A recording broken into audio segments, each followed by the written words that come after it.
CM Pawan Kalyan రూటే సపరేట్గా ఉంది. ఏపీలో ఆయనకిచ్చిన శాఖకు 100కు 100% న్యాయం చేస్తున్నారు. పవన్ తీరుకు కేంద్రం కూడా ఫిదా అవుతోంది. ఇంతకీ పవన్ ఏం చేస్తున్నారు? ఎలా తన శాఖను అభివృద్ధి చేస్తున్నారు?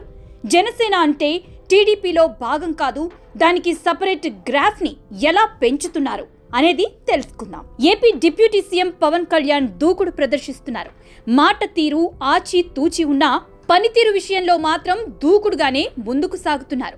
పనుల పర్యవేక్షణ, నిధుల సమీకరణ, ఈ రెండు విషయాల్లో పవన్ కళ్యాణ్ చాలా నిక్కచ్చిగా ఉంటున్నారు. చంద్రబాబు సైన్యంలో జనసేనాని డిఫరెంట్ అనే టాక్ వచ్చేలా ఆయన చేస్తున్నారు. పంచాయతీరాజ్, గ్రామీణ అభివృద్ధి శాఖలను అత్యంత కీలకంగా భావిస్తున్న పవన్ వాటిలో అభివృద్ధికి పెద్ద పీట వేస్తున్నారు. ఈ క్రమంలో రాష్ట్ర ప్రభుత్వం ఇచ్చే నిధులపైనే ఆధారపడకుండా కేంద్రం నుంచి రావాల్సిన నిధులను పక్కాగా తెచ్చుకుంటున్నారు. ఇది రాష్ట్రంపై భారం పడకుండా పనులు సులువుగా చేసుకునేందుకు అవకాశం ఏర్పడేలా చేస్తోంది. 15వ ఆర్థిక సంఘం కేటాయించిన నిధులను ప్రతి రూపాయి తెచ్చుకోవటంలో పవన్ కళ్యాణ్ సక్సెస్ అవుతున్నారు. వీటి ద్వారా జలజీవన్ మిషన్ కి కేటాయించిన నిధులు, ఉపాధి హామీ పనులకు కేటాయించిన నిధులను విడదీసి వేటికవే వినియోగిస్తున్నారు. నిన్న మొన్నటి వరకు గ్రామీణ ప్రాంతాల్లో ఉన్న రూపురేఖలు ఇప్పుడు మారే ప్రయత్నం చేస్తున్నారు. సంక్రాంతి నాటికి రాష్ట్రంలోని అన్ని గ్రామీణ ప్రాంతాల్లోనూ రహదారులను బాగు చేయాలన్న సంకల్పంతో పవన్ ముందుకు సాగుతున్నారు.